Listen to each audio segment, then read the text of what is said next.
Hello दोस्तों, नमस्कार। YouTube channel पे आप सभी का स्वागत है। और आप लोग कैसे हो कमेंट में ज़रूर बताना और लाइक सब्सक्राइब शेयर ज़रूर करना। तो एक गारी गीत सुनाने जा रही हूँ, कैसा लगेगा वो भी कमेंट में बताना। एक बाग लगायूं फूलवारी, सीताराम के भजो।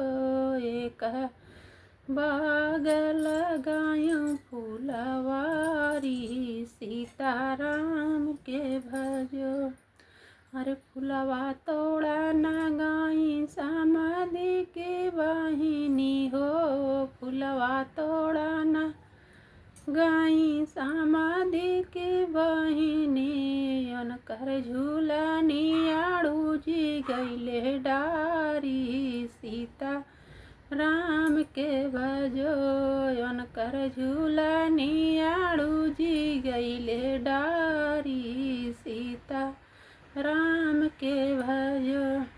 अरे झूलनी छोड़ावत होई गई खड़ी दोपहरिया हो, झूलनी छोड़ावत होई गई खड़ी दोपहरिया।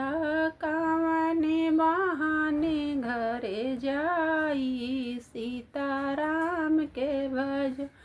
अरे कावने बहाने घरे जाई, सीताराम के भजो। हथवा में लेती बुजरऊ हाथ का मंडल, हथवा में लेती बुजरऊ तुलसी का माला। अरे भजत भजत घरे जायू, सीताराम के भजो।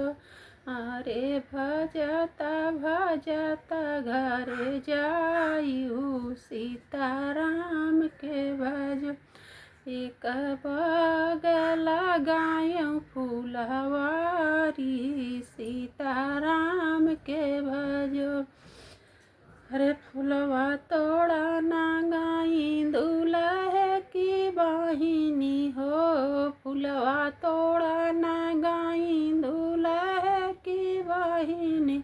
उनकर चुनारी आड़ू जी गईली डारी, सीताराम के भजो।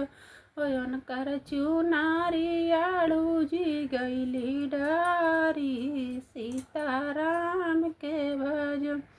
अरे चुनरी छोड़ावत होई गई खड़ी दोपहरिया हो, चुनरी छोड़ावत होई गई खड़ी दोपहरिया। कावने बहाने घरे जाई, सीताराम के भजो। अरे कावने बहाने घरे जाई, सीताराम के भजो। हथवा में ले तू बहिनी तुलसी का माला हो, हथवा में लेती बहिनी हाथ का वंडा। भजत भजत घरे जायू, सीताराम के भजो। अरे भजत भजत घरे जायू, सीताराम के भजो।